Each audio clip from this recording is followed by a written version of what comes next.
శుక్లాంబరధరం విష్ణుం శశివర్ణం చతుర్భుజం ప్రసన్నవదనం ధ్యాయేత్ సర్వవిఘ్నోపశాంతయే అగజానన పద్మార్కం గజానన మహార్నిశం అనేకదంతం భక్తానాం ఏకదంతోపాస్మహే. ఓం గం గణపతయే నమః. ఓం శ్రీమాత్రే నమః. ఓం శ్రీ గురుభ్యోం నమః.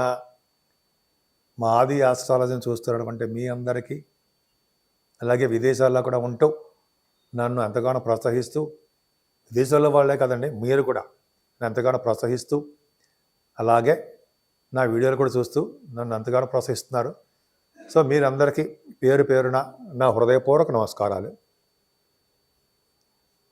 ఇప్పుడు మనం 12 రాశుల వాళ్ళకి మకర రాశిలో సూర్య భగవాను ప్రవేశించినప్పుడు కలిగే ఫలితాలు ఎలా ఉంటాయి తెలుసుకుందాం.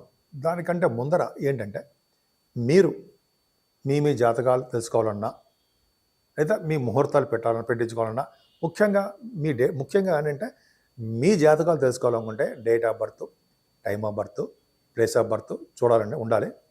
సో మీకు ఏమి ప్రాబ్లమ్స్ ఉన్నాయి, వివాహం ప్రాబ్లమ్సా, లేకపోతే మ్యాచింగ్ అంటారు సార్, వరుడు వధువు యొక్క జాతక మ్యాచింగ్, అది తెలుసుకోవాలన్నా, అలాగే ఇదంతా కూడా మకర రాశిలో ప్రవేశించినటువంటి సూర్యభగవాను కాబట్టి ఉత్తరాయణ పుణ్యకాలం. ఈ పుణ్యకాలంలో వివాహ శుభకార్యాలు జరుగుతాయి. వివాహాలు, ఉపనయనాలు, అలాగా గృహప్రవేశాలు, ఇలాగ అన్నీ మంచి మంచి కార్యక్రమాలు జరుగుతుంటాయండి. ఒకవేళ మీరు మా ఆది ఆస్ట్రాలజీ తరపున, నేను మీ వాడ్రే ఆదినారాయణరావు, మీరు నాకు పంపిస్తే మీ డీటెయిల్స్ కానీ ఏమైనా మీకు తెలుసుకోవాలనుకుంటే, అది ముహూర్తాలు కావాలన్నా ఇవి తెలుసుకోవాలనుకుంటే మీరు నాకు పంపిస్తే నేను తప్పకుండా ముహూర్తాలు పెట్టడం కానీ, మీ జాతకాలు చూడడం కానీ అవన్నీ చూస్తానండి. నాకు 35 సంవత్సరాల అనుభవం ఉంది. నేను కాస్ట్ అకౌంటెంట్ అయినా, CMA చేశాను, అకౌంట్స్ ఆఫీసర్గా గవర్నమెంట్ ఆర్గనైజేషన్ చేశాను. ఆ పక్క పెడితే నాకు కొద్దిగా గొప్ప దీంట్లో కొద్దిగా అనుభవం ఉంది కాబట్టి మీకు కావాలనుకుంటే, ముహూర్తాలు పెట్టించాలనుకుంటే నాకు ఫోన్ చేయండి. ఒకవేళ నేను షూటింగ్స్లో ఉంటే నేను ఫోన్ లిఫ్ట్ చేయలేకపోవచ్చు, సైలెంట్లో ఉంటుంది. మీరు మీ కింద నెంబర్కి ఫోన్ చేసినా అదే మీకు వాట్సాప్ నెంబర్ కూడా ఉంటుంది. వాట్సాప్లో మెసేజ్ పెట్టినా నేను మీకు ఏమి కావాలో అనేది దాంట్లో రాయండి. రాస్తే తప్పకుండా ఈ షూటింగ్స్ అన్నీ అయిపోయిన తర్వాత కూడా నేను ఫోన్ చేసి మిమ్మల్ని పలకరిస్తాను. మీకు ఏం కావాలో కూడా అడుగుతాను. సో మీకు ఏమైనా కావాలనుకుంటే ఈ కింద నెంబర్కి ఫోన్ చేయండి. ఇప్పుడు మనం మకర రాశిలో సూర్యభగవానుడు ప్రవేశించినప్పటి నుండి 12 రాశుల వాళ్ళకి ఎలా ఉండబోతోంది? బ్రహ్మాండంగా ఉండబోతుందండి. అంటే సూర్యభగవానుడు యొక్క పవర్ ఎలా ఉంటుంది జనవరి నుంచి ఇలా ఉండబోతోంది తెలుసుకుందాం. ఈ సూర్యభగవానుడు అంటే మకర రాశిలోకి 14వ తారీఖు జనవరి నుంచి మకర రాశిలో ప్రవేశిస్తాడు. 12వ తారీఖు ఫిబ్రవరి వరకు కూడా మకర రాశిలోనే ఉంటాడు ఆయన. సో ఈ మకర రాశిలో ఉండడం వల్ల 12 రాశుల వాళ్ళ ఫలితాలు ఎలా ఉంటాయో తెలుసుకుందాము. సూర్యభగవానుడు గురించి సింహరాశిలో ఎలా ఉంటాడు? సూర్యభగవానుడు సింహరాశిలో కదండి, సింహరాశి వారికి మీ సూర్యభగవానుడు అంటే మీ రాశ్యాధిపతి, సింహరాశి వాళ్ళకి రాశ్యాధిపతి రవి.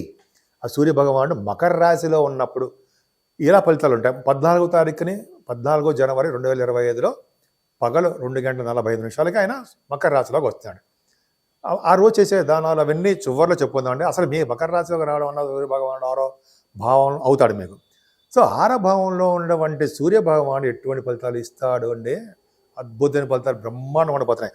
అసలు ఏంటంటే ఎంతో మేలు చేస్తాడండి. ముఖ్యంగా అసలు యాక్చువల్ అంటే శత్రుక్షయ, పౌత్ర దర్శన, మతిమాన్ బలవాన్. అంటే ముఖ్యంగా 6 గనక సూర్యభగవానుడు ఉంటే శత్రునాశకుడు అని అంటాం. శత్రువుని జయించేవారు. అంటే మీకు శత్రువులు అనేవాళ్ళు ఉండరు.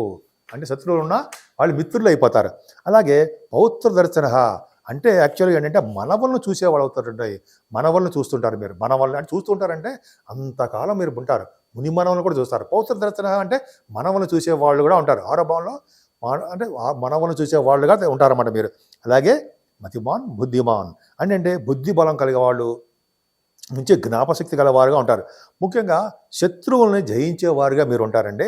అన్ని రంగాల్లోనూ విజయం సాధించేవారుగా ఈ నెల్లాళ్ళు కూడా మీ రాశి వాళ్ళకు ఉంది. అంతేకాదండి, 6వ భావంలో సూర్యభగవాన్ ఉండడం వల్ల మేనమామలు వృద్ధి అవుతూ ఉంటారు. వాళ్ళకి చాలా బాగుంటుంది. మీ మేనమామలకి, ఆడవాళ్ళకి కూడా చెప్తూనే ఉంటాయి, మీ మేనమామలకి చాలా చాలా బాగుంటుంది. అలాగే ప్రభుత్వ రంగ సంస్థల్లో అంటే గవర్నమెంట్ ఆర్గనైజేషన్లో ఉద్యోగాలు రావడానికి కూడా అవకాశాలు ఎక్కువ ఉంటాయి. 6వ భావంలో రవి ఉద్యోగ ప్రాప్తి ఇస్తాడండి. సూర్యభగవానుడు అంటే రవి అంటే సూర్యభగవానుడు. ఉద్యోగంలో గవర్నమెంట్ ప్రొఫెషన్లో ఉండడానికి అవకాశం ఉంటుంది. ఏ చిన్న గ్రూప్స్ రాసినా, సివిల్ సర్వీసెస్ కానీ, నాకు గుర్తుని చెప్తున్నాను అనుకోండి, ఇవన్నీ రాసినా కూడా మీకు బాగా డెవలప్ అవుతారు. అన్నిటికంటే ముఖ్యం రాజకీయ నాయకులకి.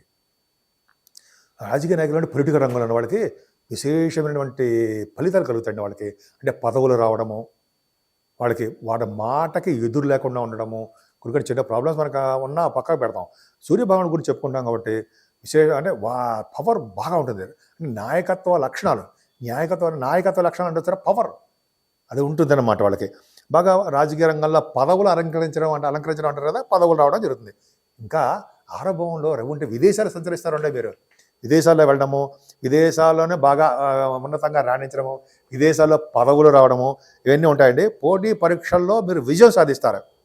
మీరు ఏదైనా ఎగ్జామ్స్ రాస్తున్నారనుకోండి, ఇప్పుడు సివిల్ సర్వీసెస్ కానీ, మీ గ్రూప్స్ కానీ, అయితే మీ ఎగ్జామ్స్ మీరు చదువుకున్న ఎడ్యుకేషన్ ఇచ్చే ఎగ్జామ్స్లో కూడా మంచి ఉత్తీర్ణతతో కలిగినటువంటి మార్కులు రావడానికి అవకాశం ఉంది. స్పోర్ట్స్ రంగంలో కూడా వాళ్ళు విశేషంగా రాణిస్తారు, ప్రతిభ కనపరుస్తారు, సక్సెస్ అవుతారు అనడంలో సందేహం లేదండి.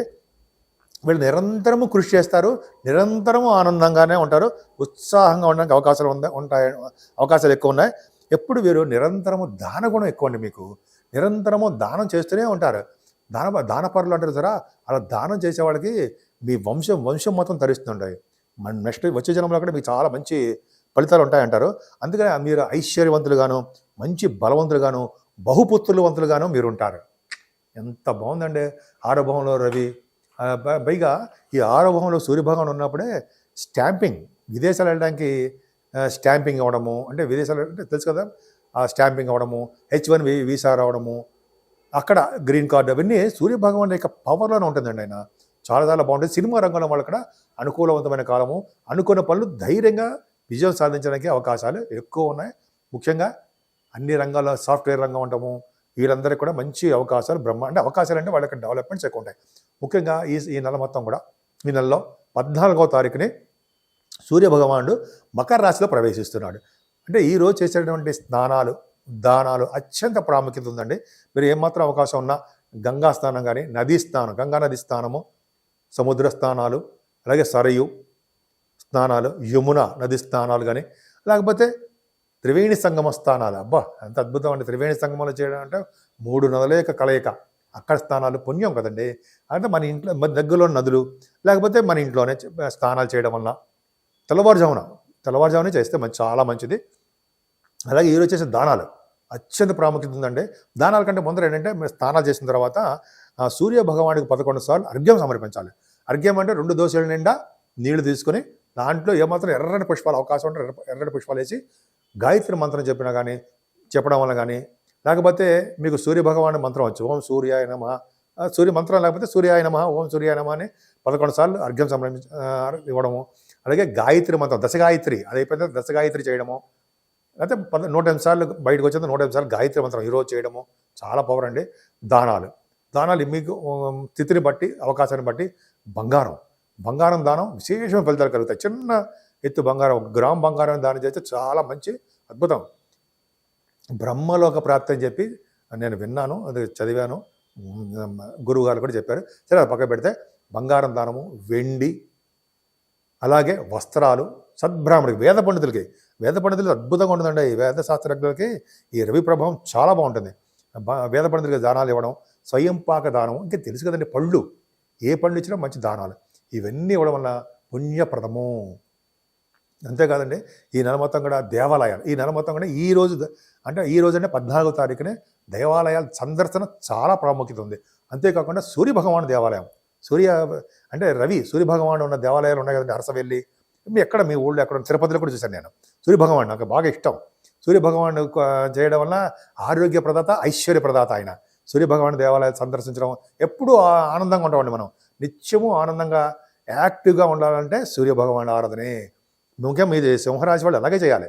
సో ధైర్యం ఉంటుంది మీకు. జనరల్గా సింహరాశి వాళ్ళకి భయము పెరుగుతూనే ఉంటుంది, కానీ మనసులో, కానీ పైకి మంది ధైర్యంగా ఉన్న వాళ్ళకి అనిపిస్తారు. సూర్యభగవాను చేయడం వల్ల బ్రహ్మాండ బలం వస్తుంది. సరే, దేవాలయం సందర్శించడం, దేవాలయాలు శుభ్రపరచడం చాలా ఇంపార్టెంట్. మనమేమీ భయపడాల్సిన అవసరం లేదు, నామోషి పడాల్సిన అవసరం లేదండి. మనం ఎవరైనా ఏదో అనుకుంటారని అదే ఇలా సూర్యభగవాన్ దేవాలయం కానీ ఏ దేవాలయాలైనా సరే శుభ్రపరిస్తే వాళ్ళకి మంచి లోకాలకు వెళ్తారు అని శాస్త్రం చెప్తుంది. అంతేకాకుండా వచ్చే జన్మలో కూడా మంచి స్టేటస్ ఉన్న వాళ్ళు కానీ మంచి ఆఫీసర్లు అంటే మంచి పొజిషన్లో ఉన్న వాళ్ళుగా జన్మిస్తారు, మంచి కుటుంబంలో జన్మిస్తారని ఒక మాట చెప్పచ్చండి. బాగుంది. సరే, అది పక్కన పెడితే సూర్యభగవాన్ ఆరాధన వల్ల అన్ని రంగంలోనూ మీరు ముందంజలో ఉంటారు. ముఖ్యంగా మీ సింహరాశి వాళ్ళు సూర్య ఆరాధన చేయడం వల్ల, సూర్యభగవాన్ నిరంతరం పూజించడం వల్ల, బంగారం దానం చేయడం వల్ల, అంటే బంగారం అంటే అది మీ దగ్గరలో ఉన్న వేద పండితులకి చేయడం వల్ల మంచి ప్రాప్తి కలుగుతుంది, మంచి ఆరోగ్య ప్రాప్తి. సూర్యభగవాన్ నమస్కార ప్రియుడు, ఏం చేయలేమని మనం నమస్కారం పెడదాం. నమస్కార ప్రియుడు, అందుకని ఆరోగ్య ప్రదాత, ఐశ్వర్య ప్రదాత అయినటువంటి సూర్యభగవానికి ఒక్కసారి నమస్కారం చేస్తే 100 సార్లు చేసినట్టు ఆయనకి. సో సూర్యభగవాన్ ఆశీస్సులు మీకు ఎల్లవేళలా ఉంటాయని నేను మనస్ఫూర్తి కోరుకుంటున్నాను.